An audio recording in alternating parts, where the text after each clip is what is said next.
Tom&Gi.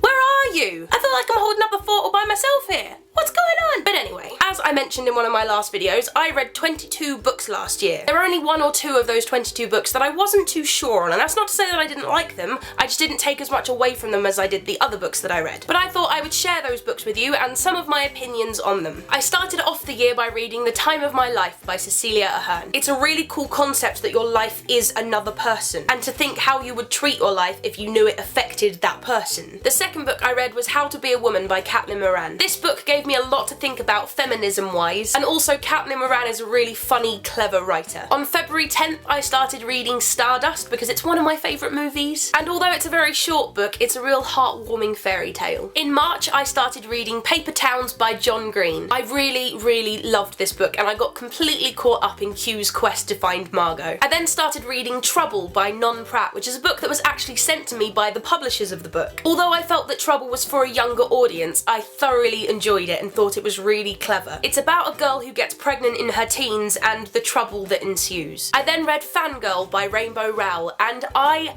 love this book. It's about a set of twins, but one of these twins is a huge fan of a set of books that are very Harry Potter-esque. So she starts writing fan fiction about this set of books and becomes somewhat of an online celebrity. It's a really good book. And then, I started reading your book, G. And for those who haven't already read it, it's about 3 friends and we follow their story as they grow up together and what happens when feelings start coming into play. I won't ruin it, but there is a little bit of a love triangle that starts up. Next, I read 1 Million Lovely Letters by Jodie Ann Bickley, which I have mentioned before, but it's worth mentioning again. Jodie is one of the most inspirational people I think I've ever come across. The book is non-fiction and it's about her story, and you have to read it. In May, I read How to Be a Person. Again, it's a non-fiction book mainly aimed at people in university, but it's kind of a guide to sex, drugs, and how to get your laundry right. Next, I read Hector and the Search for Happiness by Francois Lelord, and it was lent to me by Emma Blackery. It's one of the few times where I've read a book and actually disagreed with the narrator. The story is amazing and I really enjoyed the book,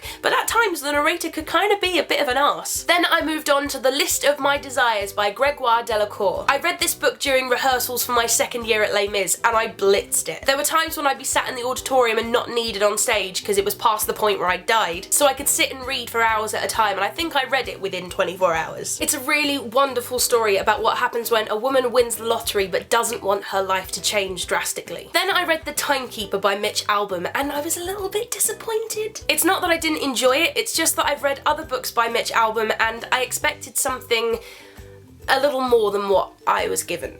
But it is a very cool concept for a book, I just think it could have been carried out a little differently. Then I read Every Day by David Levithan. This book is genius. It's this idea that you wake up every day in a different body. You're the same soul with the same thoughts and the same feelings, but you wake up every day in someone else's body, in a different town, with a different family, with a different situation. And so what happens when one day you suddenly fall in love with someone? Then I read what is now my all-time favourite book, All My Friends Are Superheroes by Andrew Kaufman. Kaufman? I was sent this by a hopeful called Ellie Cook, so thank you so much, Ellie Cook, for sending me this. It's about a guy who all his friends are superheroes and he is not. But all of the people who are superheroes in this book have really weird, obscure superpowers. My favourite superhero in the book is the Spooner. He has this sort of sense that he knows someone somewhere needs to be spooned. So he goes to their house late at night and he spoons them all night to make them feel better, and then he leaves before they wake up in the morning. Isn't that like the nicest superpower ever? Then I read Penelope, which I really enjoyed. She's very awkward, which made for very cringe-worthy reading, but it was a lot of fun. Then Booktober hit, and I read The Body Finder, The Drowning of Arthur Braxton, West End Girls, and Eleanor and Park. Then I read It's Called a Breakup Because It's Broken, and if you've been through a breakup, or you feel like you will go through a breakup at some point again in the future, you must read this book. Then I read The Year I Met You by Cecilia Ahern whilst I was on tour. I love the fact that this is mainly friendship based. There is romance in it,